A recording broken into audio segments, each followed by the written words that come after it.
મિત્રો આ છે એક ફ્રોડ કંપની તમે જોઈ શકો છો। તમે પણ જરૂરથી વિડીયો જોજો, તમારો પણ ક્યાંક તમે પણ ફસાઈ શકો છો। હું જે બોલું છું તે ધ્યાનથી સાંભળજો અને વિડીયો શેર પણ કરતા રહેજો, જેથી કરીને કોઈ ફસાય નહીં। આ આવેલું છે અમદાવાદની અંદર નાના ચુલુડાની અંદર એક કંપની છે કૃષ્ણા એન્ટરપ્રાઇઝ કરીને। ત્યાં હું ગયો હતો, કહેવામાં આવ્યું હતું કે 18 થી કરીને 25,000 રૂપિયા પગાર તમારો થાય છે। હું ગયો ત્યારે ખબર પડી કે પાછળ જોડવાવાળું છે।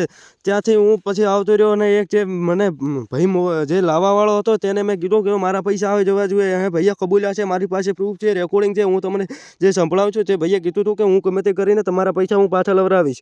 તે તમે સાંભળી શકો છો। તેનું નામ વિક્રમભાઈ રવજીભાઈ ઢોપાના ભાઈ છે। એટલે પણ તમે યાર સમજો, એમ તો અમારા હોય થોડા હાથમાં પડ્યા પૈસા સાહેબ ને બિચારા અમે ઓફિસ માંથી આવે એટલે આલવાના હોય ને। વિશ્વાસ ના કરાય ને, હવે આટલો કર્યો, હવે કેટલી હવે વધારે વિશ્વાસ કરવા તો પછી અમે ડફોળ કહેવાનો। કોણ છે ભાઈ? અરે પણ અમે બેઠા છો, તમે શું કેમ ટેન્શન લો છો? પણ હાલો, હા અમે જરા ટેન્શન થી લેતા તો 5 દાડો લાસ્ટ ટાઈમ હું આલો છો, નહીં આવે તમારા ઘરથી આવીને પૈસા લઈ જાય।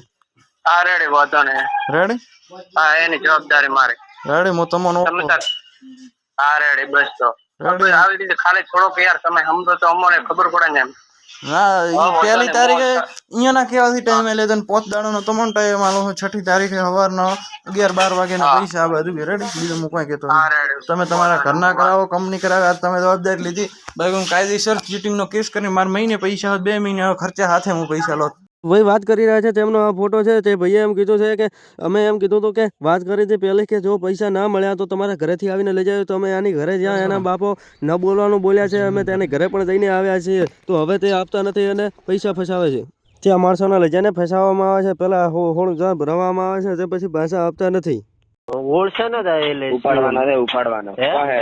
મિત્રો તમે રેકોર્ડિંગ સાંભળ્યો, રેકોર્ડિંગની અંદર એવું કહેવામાં આવ્યું છે કે ઉપાડવામાં આવે છે, મોટી મોટી ધમકીઓ આપવામાં આવે છે અને તમારે ઉપાડવાના છે, તમને મારી નાખવાના છે, એટલી મોટી ધમકીઓ આપે છે।